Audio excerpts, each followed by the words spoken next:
Terima kasih Anda masih bersama kami dalam Breaking News Kompas TV. Saudara, hari ini Presiden ke-7 Republik Indonesia Joko Widodo memenuhi panggilan undangan klarifikasi didampingi oleh tim kuasa hukumnya Yakub Hasibuan dan juga rekan-rekan untuk memenuhi panggilan atau undangan klarifikasi dari penyidik Barreskrim Polri terkait dengan dugaan kasus tudingan ijazah palsu, Saudara. Sebelumnya, pada hari Jumat pekan lalu, 9 Mei 2025, adik ipar Joko Widodo juga sudah hadir ke Barreskrim Polri dengan membawa sejumlah dokumen. Salah satunya adalah ijazah Jokowi untuk selanjutnya diserahkan kepada penyidik Barreskrim Polri untuk diteliti lebih lanjut, Saudara.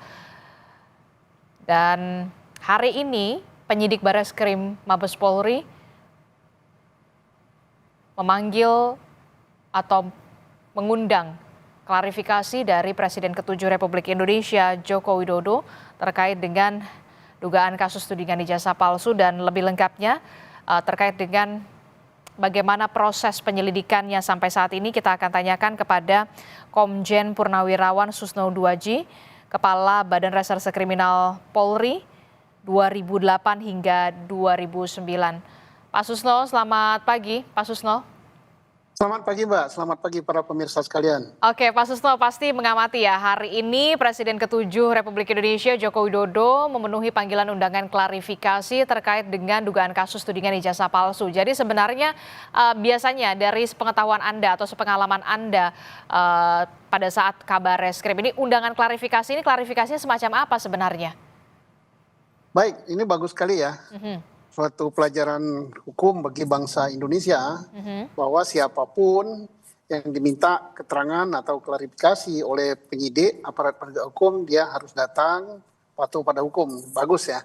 Kemudian klarifikasi itu untuk mencocokkan informasi-informasi yang sudah diterima dan ini belum sampai pada tahap penyidikan atau pembuatan BAP sebagai saksi ya. Jadi belum pro justisia, jadi baru keterangan-keterangan mengklarifikasi misalnya apakah ini betul ijazah Bapak, apakah betul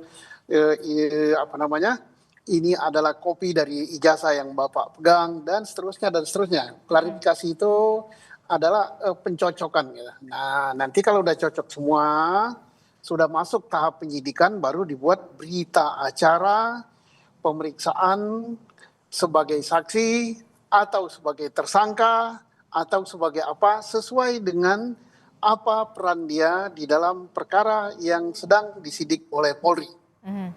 Oke, itu step by stepnya. Setelah itu apakah nanti juga akan ada pemeriksaan terhadap sejumlah orang lagi atau seperti apa? Atau kemudian masuk ke penelitian dari atau pengujian dari laboratorium forensik atau seperti apa nanti step by stepnya, Pak Susno? Ini sebenarnya sangat mudah ya membuktikannya. Pak Jokowi diperiksa di Barreskrim terkait dengan laporan daripada sejumlah orang yang melaporkan bahwa ijazah Pak Jokowi itu palsu. Nah, karena palsu berarti ada pemalsuan. Ada yang membuat ijazah itu palsu, ada yang menggunakan. Nah, yang menggunakan bisa Pak Jokowi, yang membuat bisa pihak lain. Nah, itulah yang diklarifikasi. Nah, Pak Jokowi diminta tentunya membawa ijazah yang dia pegang. Nah, ijazah yang dipegang oleh Pak Jokowi itu tidak terlalu sulit untuk membuktikannya apakah tuduhan itu palsu, apakah tuduhan itu tidak palsu. Caranya berkali-kali saya katakan, saya dari kacamata penyidik, netral, saya tidak memihak Pak Jokowi, tidak memihak para pelapor. Caranya gimana? Ya langsung saja ke UGM kan, Universitas Gadjah Mada yang mengeluarkan ijazah itu. Berkali-kali saya katakan bahwa UGM itu adalah sebuah universitas, lembaga pendidikan yang reputasinya sudah tidak diragukan lagi, bertaraf internasional. Ya. Jadi tinggal dicek, rektoratnya ada, kemudian dekannya ada, dosen-dosen yang mengajar pada tahun 80-an sampai 85 masih ada yang hidup. Teman-teman kuliah Pak Jokowi kalau betul dia kuliah di situ masih ada yang hidup. Kemudian bagian administrasinya masih ada yang hidup. Jadi yang disidik oleh Polri, yang harus dibuktikan oleh Polri ada dua. Satu, proses penerbitan ijazah itu benar apa tidak, artinya Pak Jokowi kuliah betul apa tidak, tamat apa tidak, itu proses. Yang kedua, mengenai keaslian daripada ijazah yang dikeluarkan. Betul dia tamat, betul enggak ijazah yang dia pegang itu adalah dikeluarkan oleh UGM. UGM lah atau Universitas Gadjah Mada lah yang paling berkompeten untuk menjelaskan itu. Kalau ternyata itu palsu, maka ya kenalah pasal pemalsuan dan menggunakan barang palsu gitu ya.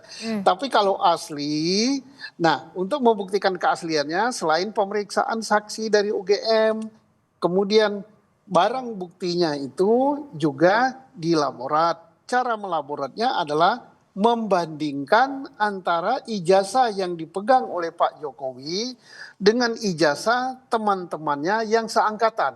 Nah, itu pembandingnya. Ya. Nah, kalau itu asli, maka laporan tentang Pak Jokowi menggunakan ijazah palsu itu dihentikan. Tapi dan itu berdampak kepada laporan Pak Jokowi di Polda Metro Jaya. Berarti betul Pak Jokowi dicemarkan nama baiknya, betul juga orang telah menggunakan ITE, yaitu tindak pidana ITE yang melanggar pencemaran nama baik Pak Jokowi. Tetapi sebaliknya, kalau itu terbukti palsu, maka perkara yang di Polda Metro Jaya dihentikan. Karena tidak mencemarkan nama baik gitu, memang palsu. Nah, yang kedua perkara yang di Bariskrim kalau itu palsu berarti jalan. Dan sekali lagi saya ingatkan bahwa yang dipersoalkan itu bukan ijazah yang ditayangkan di media sosial ya. Karena yang ditayangkan di media sosial itu bisa saja itu hasil editing, hasil fotokopi, dirubah fotonya, dirubah capnya, dirubah tulisannya. Yang ijazah dipersoalkan, objek palsu atau tidak itu ada Pak Jokowi. Nah itu kita jangan salah nanti mempersoalkan yang ada di media sosial. Yang ada di media sosial kita nggak tahu sumbernya dari mana. Dan penyidik ya dalam penyidikan tentunya saya yakin bahwa penyidik sudah sangat profesional bahwa yang diperiksa itu adalah ijazah yang dipegang oleh Pak Jokowi. Oke, jadi yang kemudian saat ini dibagi klasternya adalah soal proses penerbitan ijazahnya dulu, kemudian juga soal keaslian ijazahnya dengan membandingkan ijazah dari teman seangkatan dari Presiden ke-7 Republik Indonesia Joko Widodo, begitu ya? Iya. Nanti apakah hasilnya otentik atau tidak otentik, apakah benar-benar akan disampaikan secara langsung oleh kepolisian secara gamblang, begitu, secara detail, tidak hanya soal asli atau tidaknya, atau kemudian nanti akan seperti apa stepnya, hasilnya? Ya. Karena perkara ini menyita perhatian secara nasional ya tentunya sebagai pertanggungjawaban penyidik kepada publik dan hak daripada publik, ada undang-undang yang mengatakan hak untuk mengetahui ya informasi ya, maka penyidiklah yang nantinya akan membuat suatu keputusan, kesimpulan dan dialah yang akan menjelaskan kepada publik selaku pertanggungjawaban kepada publik. Jadi bukan Pak Jokowi yang memaparkan, yang menunjukkan ijazah, bukan. Tapi aparat penegak hukum dalam hal ini adalah penyidik Bariskrim Polri itu tentang keaslian ijazah. Nantinya tentang proses pencemaran nama baik, proses penyidikannya itu dilakukan oleh Polda Metro Jaya. Dan Polda Metro Jaya sangat menunggu apa keputusan dari penyidik Bariskrim Polri. Kalau ternyata ijazah itu asli, autentik dengan ijazah yang dikeluarkan oleh UGM, maka penghentian penyidikan di Bariskrim Mabes Polri itu menjadi salah satu alat bukti untuk penyidik tentang pencemaran nama baik dan Undang-Undang ITE yang ada di Polda Metro Jaya. Oke, jadi kalau di Barreskrim ini untuk membuktikan benar-benar ijazah yang dimiliki oleh Presiden ke-7 Republik Indonesia ini keasliannya begitu ya, diuji keasliannya begitu. Tapi kemudian yang jadi agak rancu adalah begini, Pak Roy Suryo, kemudian Dr. Tifa itu kan meneliti objeknya itu dari media sosial, dari X ya. Nah itu gimana tuh nanti step by stepnya Pak Susno. Tapi jangan dijawab dulu Pak Susno, kita akan jeda dulu. Usai jeda kami kembali dalam Breaking News Kompas TV.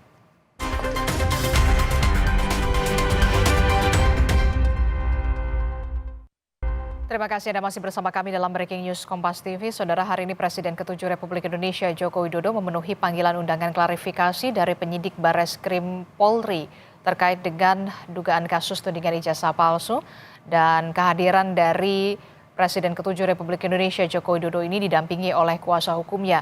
Sebelumnya, saudara, pada Jumat pekan lalu tanggal 9 Mei 2025 melalui adik iparnya Joko Widodo sudah memenuhi juga undangan klarifikasi dengan menyerahkan sejumlah dokumen, salah satunya adalah ijazah dari Presiden ke-7 Republik Indonesia Joko Widodo. Masih membahas soal pelaporan atau kasus dugaan tuduhan ijazah palsu. Kita masih bersama dengan Komjen Purnawirawan Susno Duaji yang merupakan Kabarreskrim periode 2008 hingga 2009. Pak Susno masih bergabung bersama Adisti di studio. Pak Susno, ini kan kalau yang di Barreskrim berarti ingin menguji keaslian dari ijazah Presiden ke-7 Republik Indonesia Joko Widodo. Tapi kemudian yang jadi agak sedikit rancu permasalahan adalah Roy Suryo, Dr. Tifa dan juga beberapa orang lainnya yang tergabung dalam TPUA begitu kan melakukan identifikasi atau melakukan penelitian itu berdasarkan ijazah dari yang diperoleh di media sosial di X begitu ya. Nah, ini bagaimana nanti duduk perkaranya? Ya, sangat berbeda, bukan menjadi objek ya. Yang menjadi objek itu bukan yang ditayangkan di media sosial. Bukan hasil fotokopi, bukan hasil selebaran, tapi yang dipegang oleh Pak Jokowi. Oke. Ya itulah ijazah yang dipersoalkan. Nah, kalau yang di media sosial itu bisa saja ya, tanda petik saya katakan bisa saja fotonya sudah diganti, bisa saja tulisannya diganti, bisa saja capnya diganti. Bisa saja kertasnya tidak sama. Bukan keluaran UGM kan, namanya aja di media sosial. Yang dikeluarkan oleh UGM adalah yang diberikan kepada yang berhak. Dalam hal ini Pak Jokowi, kalau dia betul-betul kuliah di UGM dan betul-betul tamat dari Fakultas Kehutanan UGM pada tahun 1985. Nah itu yang berhak memegangnya itu ya si Pak Jokowi gitu. Oke, jadi sebenarnya untuk penelitiannya tidak perlu digital forensik dong berarti, karena ini kan analog. Bukan, itu kan analog. Yang digital apanya? Itu kan analog. Pembandingnya adalah pembanding ijazah analog yang sama. Analog ini. Kan bukan digital. Jadi forensiknya analog gitu. Oke. Nah, berarti kalau misalkan benar-benar oke lah kita katakan ini sedang diuji, kemudian yang kemudian kemarin sempat beredar di media sosial, berarti bisa saja dong terkena undang-undang ITE gitu ya? Ada potensi ke arah sana? Saya tidak menuduh ya, tidak menuduh tidak ya. Sesuai dengan hasil pembuktian Polda Metro Jaya gitu kan. Nanti Polda Metro Jaya kan akan menyidik mana yang Anda selidiki, mana yang Anda laporkan yang dikatakan palsu dan sebagainya. Karena misalnya ya, hasil pemeriksaan dari Barreskrim ijazah itu asli, berarti perkara ijazah palsu di Barreskrim dihentikan. Tinggal nanti perkara pencemaran nama baik dan perkara ITE yang ada di Polda Metro. Maka itu akan ditanya semuanya. Lo barang bukti Anda dapat dari mana? Dan seterusnya. Oke. Kita juga bergabung bersama dengan